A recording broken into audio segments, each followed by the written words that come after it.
welcome back to my channel. My name is Angie and I make videos here in South Korea about my life and struggles as an international student. If you guys haven't yet, make sure you hit that subscribe button because I upload every Wednesday and Sunday if you guys want to see more of that. I know I've been doing like a lot of Q&As.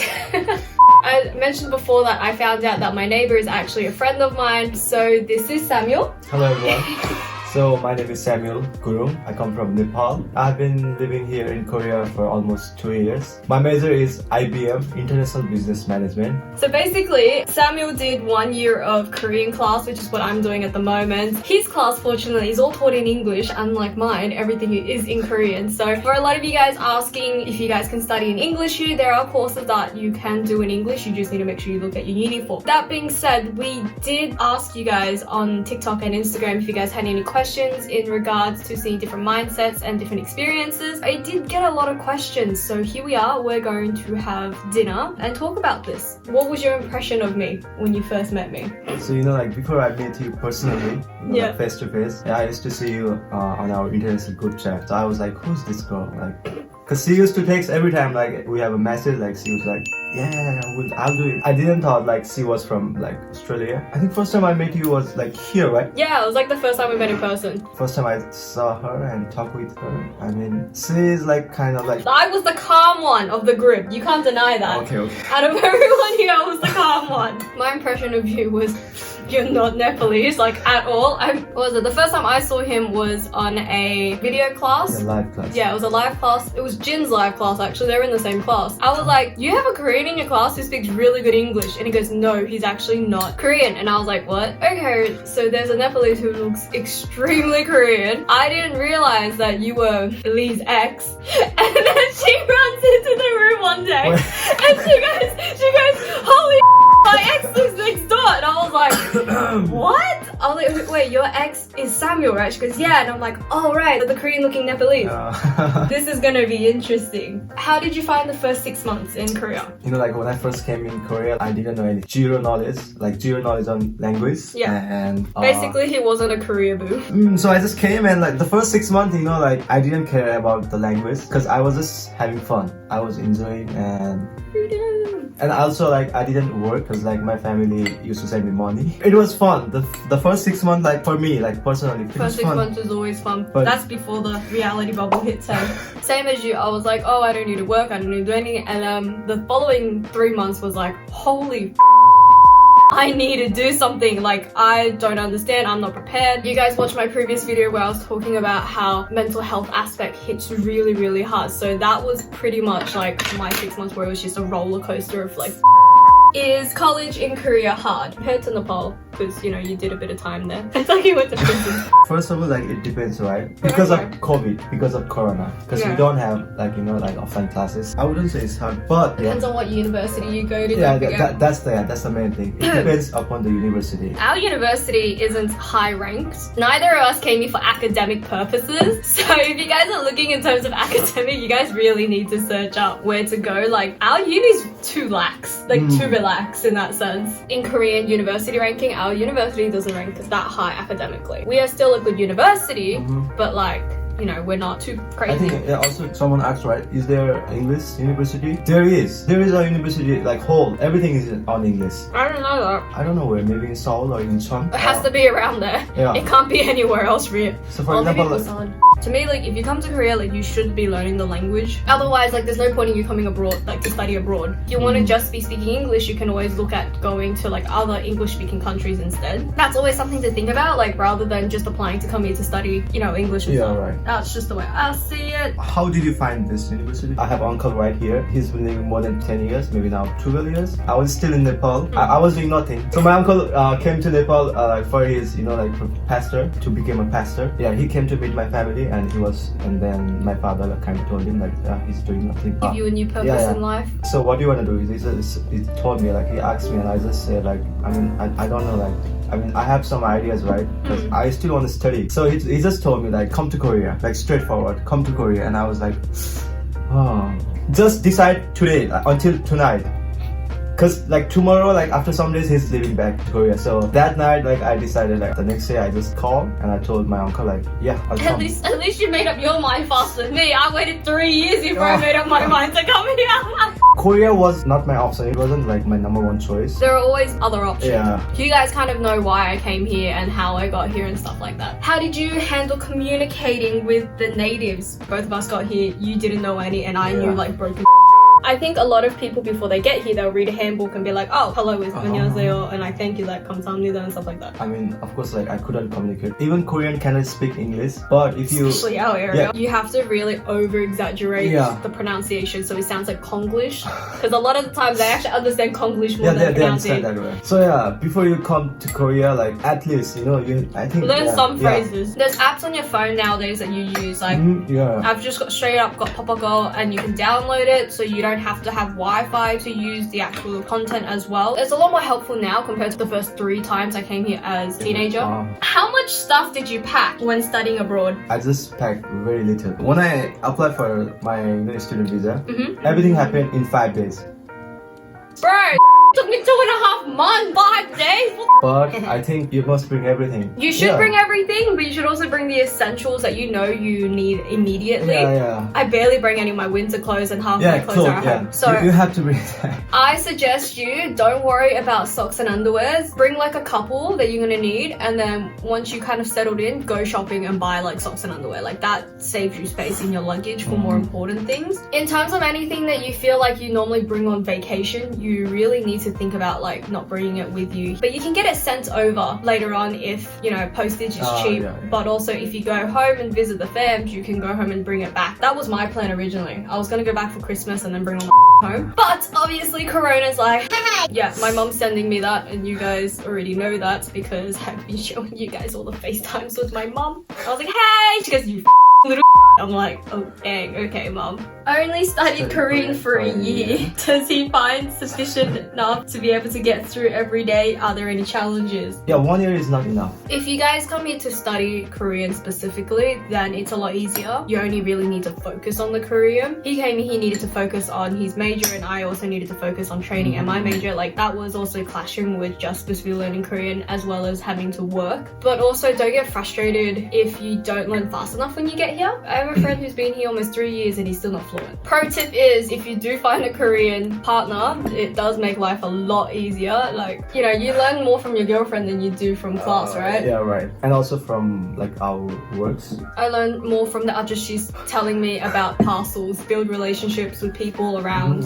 It does help with Korean. I need to get a topic 4 to graduate, by the way. He doesn't need one because IBM doesn't require him to get one. Did you face racism? I mean, for me, like I never. Oh yeah, because for both of us, we look Korean. Yeah, we look Korean. So like at first, like I was kind of like, when someone says, oh, you look like Korean, like even Korean people like, oh, okay. Yeah, but me too. I mean, everywhere we go, like, there is a lot of discrimination, but mostly older people. Oh yeah, young people don't care. It's like sick, I got a new friend. Yeah, they don't care. Like they want to be friends with foreigners, but older people. They. My favorite thing is Hisro. So we have this friend who's like 2 meters something. He's this tall. Where is he from? Tajikistan. He looks Russian, and like he's just this massive dude, and people always stare at him, and we're just always like, wow. Sometimes I just look at him and I'm like, I wish I was that tall. But like my friend Tom faces similar things as well. Obviously he's Caucasian, so everyone's just like, whoa. But it's really funny when people look at him and I talking all the time, and the thing is they think I'm translating for him, but it's him translating for me. Wow, your English is really good. I'm like, actually no, like he's Korean, very good to be able to tell me what's going on. Does it cost a lot to study here? Just a heads up, minimum wage here is like 8,500 won-ish. Our university is cheap though. Yeah, it's cheap. If you go to school around like Pyeongtaek or Busan or like Seoul or Incheon and stuff like that, those places tend to be more expensive because that's where all the foreigners are like, living and whatever. If you guys want to study cheaper, it is best to look perhaps a little bit further from those areas. But if you get a scholarship to go to those universities, like take it.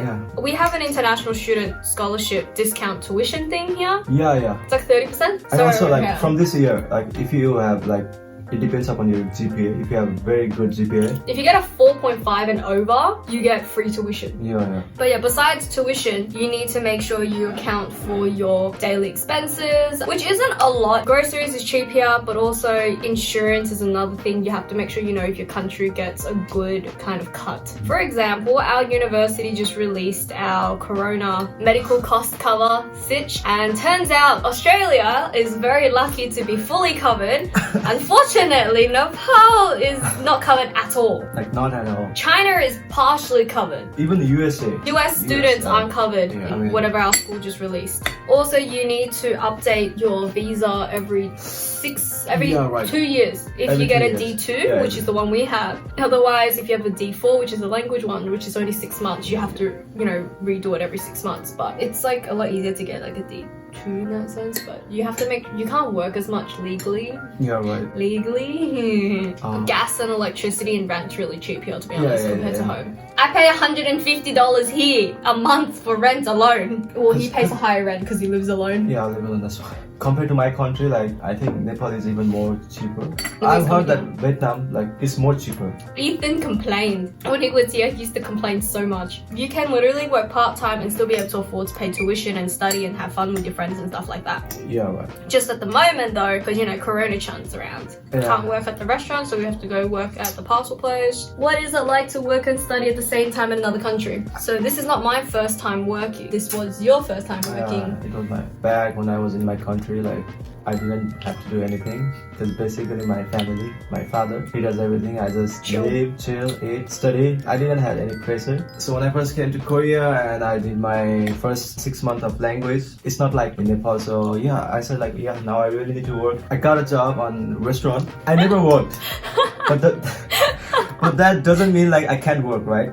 But I survived. Most people work these days. Most students have to work. My situation was different. Even if you work and if you like work and study, you have still time to. It's go time somewhere. management. Yeah. I have 2 jobs at the moment here, but because of Corona, like it's the only reason why I have 2 jobs. If there wasn't Corona, I wouldn't have 2 jobs. So generally, I'm working nighttime, and then we have classes and stuff during the daytime. The main thing is trying to get as much rest as you can in between, and making sure that you know what needs to be done now than later. If you need to take a rest when you have the time to rest, then take the rest. There's no point in trying to force yourself to do something that way. Like that was me back at home. I used to force myself to do a lot of things and I would be burnt out, especially in another country.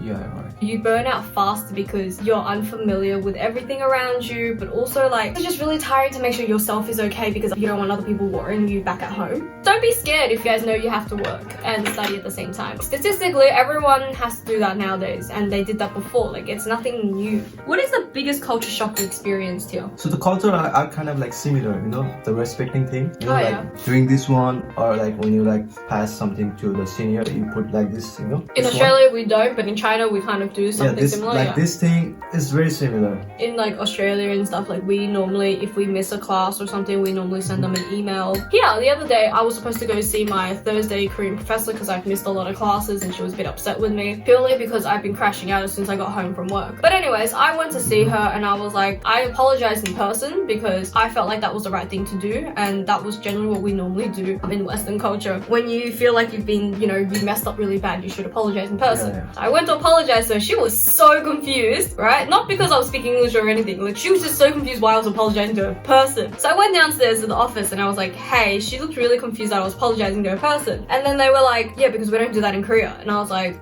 what? That's a bit like rude in that sense to me. And they're like, yeah. You're just supposed to send them a message and it's gonna be fine. You don't email them, that's the worst part. You just kakao message them, like Facebook Messenger them. And I'm like, the Korea is not normal. You don't say sorry. So even like to my girlfriend, like sometimes like if I do something right, I just say sorry. Then like she was like, why is she saying sorry? Yeah, Jin was confused when I started apologizing to her. Now he apologizes to me, and I'm like, what? There are like little things and big things, people smoke, right? But here in Korea, I see like many girls, a lot of girls, cause like in Australia everyone smokes. Cause like in our country, like mostly like girls they don't smoke outside, at public. I never see like a girl smoking. Here in Korea, you can smoke on the road, right? You can smoke and walk. I mean, mostly like old people do that. But in Nepal, like mostly they don't smoke everywhere. In Australia, you have to be like 3 meters away from an entrance if there's like people and stuff. Yeah, so there's a lot of like laws that they have to put. But yeah, the smoking is really lax here. You can't smoke inside though, unlike in America, you can smoke in like a casino and stuff. What is your best piece of advice for those who are wanting to study abroad? Thing is, if you guys are wanting to study abroad, you need to be fully prepared.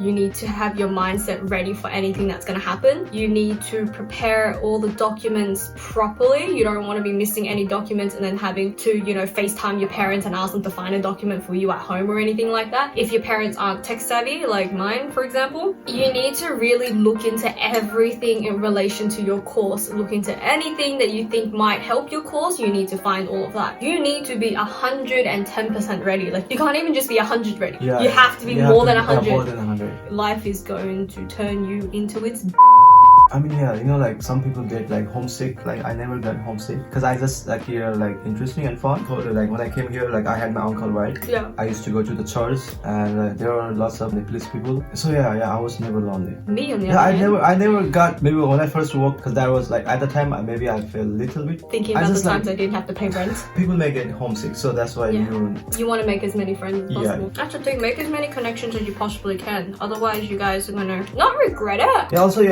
But it's just not gonna be as don't good. have to worry. Like, we came here because, you know, relations, that's the only reason we came or got here in that sense. But, you know, if you don't have the relations, like, don't stress. You can always make them here. Part of life, you're gonna meet new people, you're gonna have fun anyway. If I didn't study abroad, to be honest, I probably wouldn't have met any of you guys ever. There would have been no chance. We've never met you, Nian, Ethan, Chris, Jin. He's probably gonna be pissed that I didn't say him first. You guys will look back at this and be like, whoa, like I did this and this is why I have these people, these experiences and stuff. Don't hesitate either, because I hesitated for 3 years. Life would be so much more different if I didn't hesitate 3 years and came here beforehand. But I'm still here. Do you regret dropping out of uni in Nepal? I don't, because like now I'm happy, right? I mean, even like me and you, like we have troubles Every other day. Yeah. I mean, yeah, we're still happy because everything is experience, right? Because like even for me, like when I was back in Nepal, like I was kind of like introvert and like little bit of extrovert, but now like Introvert? I mean, what introvert? I could say the same thing. Like, I used to act like I was an extrovert, but I was actually an introvert. okay. You know what I mean? Yeah, because like for me, like I couldn't pretend, you know, like I'm very bad at faking. We're adults, right? Because like I mean, old. Yeah. He's a year older than me, by the way. Came to Korea, like I've changed a lot in a good way. I think it's good though, like it's part of life. You need to do what you need to do. You have to go with it and you'll grow with it. But you know, if you also just stay on the same course and just go with the flow of things or stay in the safe direction, sometimes you're not really going to grow, you're not going to reach your full potential and stuff like that. We both said this before, but like we both found it very easy to stay at home. It was, you know, it was safe. We had our family there, we had our friends, you know, we were just doing, in a sense, mediocre stuff. On your life, you have your hobby, right? Because like my hobby was like playing the music instrument, right? Yeah. So I used to play like guitar and drum set, go to church, and I'm a drummer actually in that church. So I'm playing drum. But you know, you're still doing your hobbies and you're still doing what you like. Both of us kind of found what we wanted to do in that sense we got here, and what we're trying to say to you guys is to make sure that you guys don't hesitate, but you guys also need to be prepared to do the things that you want to do. I was 70% ready when I moved here. I don't know about you. Kind of same. Mentally, I was probably like 30% ready. Mentally, 30%. In a sense, you have to be 100% ready for a lot of things, but you have to be 110% ready for everything legal. Like, more than legal-wise, 110%. legal. Like, we're encouraging you guys to take the step. If you guys want to study, you guys can. There is a lot of resources online that you guys can look at. Like, we're happy to answer any questions you guys have in terms of applications and like other stuff. I'll leave his Instagram in the links. You guys know where to find me basically. So if you guys have any questions, feel free to contact us about it. But at the same time, we're not here to do your application form for you. We're here to just kind of give you advice and you guys can kind of understand our experiences with the whole thing. Like, we're happy to help, but don't expect us to literally tell you, do every step for you. We'll give you honest answers. Like all of your questions, we'll be giving 100%. 100% honest answer. Most vlogs and stuff you guys see will tell you that like studying abroad is a breeze, it's like it's so much fun, blah blah blah. But like at the same time, those are kind of peeps who can afford it. Perhaps, I don't know their story, but from what I see, like a lot of them don't, you know, cover the topics where like you literally have to work like maybe 2 jobs to pay for tuition or living expenses or whatever overseas and stuff like that. For us, we're both in the category of we have to work to pay tuition and rent. and that's why we keep it pretty real with you guys. We hope you guys enjoyed. Like I said, if you guys have any questions, please let us know and we'll do another one. I do have 2 more Q&As coming out. One is more about my degree because I got a lot more questions after the first one, and then there is going to be another video about dating Koreans. So he's dating a Korean girl and I'm dating a Korean boy. I will leave you guys a link to drop questions off later on, so please stay tuned on my TikTok and Instagram for that. Ask anything, but like connected to the topic. Yes, right? please stay on topic. Some of you guys need to understand that like I give a topic for a reason. I saved your questions for another time if you know, the questions you sent me this time weren't answered, but they were definitely not in the topic that we wanted to talk about today. So yeah, please stay tuned for that. If you guys enjoyed the video, please leave a big thumbs up and a comment. If you guys didn't, leave a comment anyway. If you guys want to stay in tune for any future videos, make sure you do hit that subscribe button. And also if you guys want to jump into polls, questions and whatever, jump onto TikTok and Instagram. You'll probably see him in like most of my TikToks. Other than that, we don't have much else to say. We just hope you have a lovely day, night, week, and until we see you next time, don't forget to smile. Bye! Bye-bye.